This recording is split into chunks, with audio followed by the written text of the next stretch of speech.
சென்னை காவல் ஆணையர் அமல்ராஜ் தலைமையிலான போலீசார் உதயநிதி ஸ்டாலினை கைது செய்துள்ளனர். இந்த நிலையில் இந்த கைது நடவடிக்கையை எதிர்த்து திமுகவினர் போராட்டத்தில் ஈடுபட்டு வரக்கூடிய காட்சிகளை நாம் பார்த்து வருகிறோம். விவரங்களை செய்தியாளர் ராஜகுமரன் தொடர்ந்து வழங்கிட கேட்கலாம். ராஜகுமரன், விவரங்கள். பெண் வன்கொடுமை தடுப்பு சட்டம் உள்ளிட்ட பிரிவுகள் எல்லாம் தற்போது உதயநிதிக்கு எதிராக பயன்படுத்தப்பட்டிருக்கின்றது. தமிழக அரசியலில் முதலமைச்சர் சர் ஜோசப் விஜய் பொறுப்பேற்றுக் கொண்ட பிறகு ஒரு முக்கியமான அதிரடி அரசியல் திருப்பு முனையாக இந்த நிகழ்வு பார்க்கப்படுகின்றது. எதிர்க்கட்சி தலைவராக இருக்கக்கூடிய ஒருவர் கைது செய்யப்பட்டு தற்போது அழைத்து செல்லப்படுகின்றார்.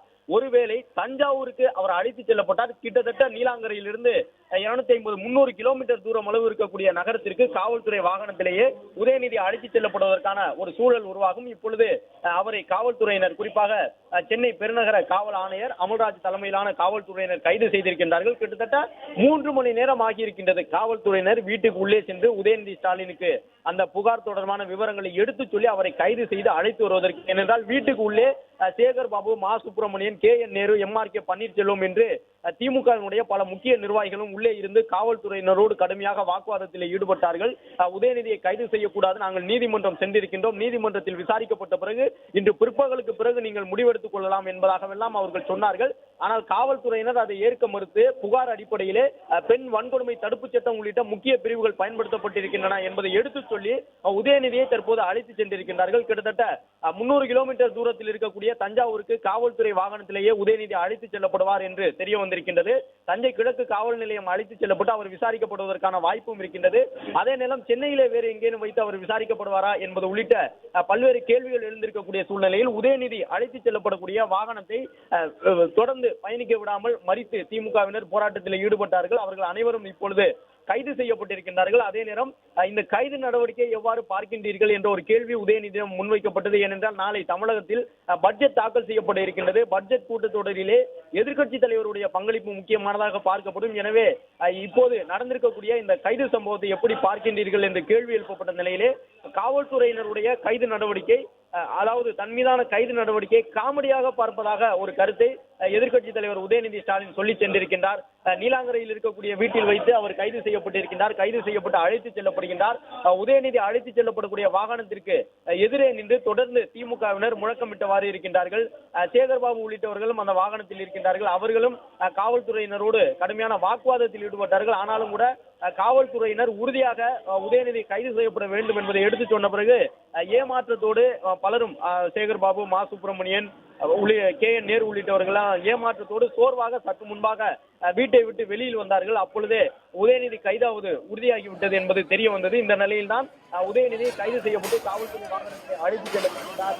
சென்னை பெருநகர காவல் ஆணையர் அமல்ராஜ் தலைமையிலான காவலர்கள் எதிர்க்கட்சி உதயநிதியை கைது செய்துள்ளனர்.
பிளே ஸ்டோர் மற்றும் ஆப் ஸ்டோரில் இருந்து பாலிமர் செயலியை QR கோடு மூலம் பதிவிறக்கம் செய்யுங்கள். செய்திகளை உடனுக்குடன் பெறுங்கள்.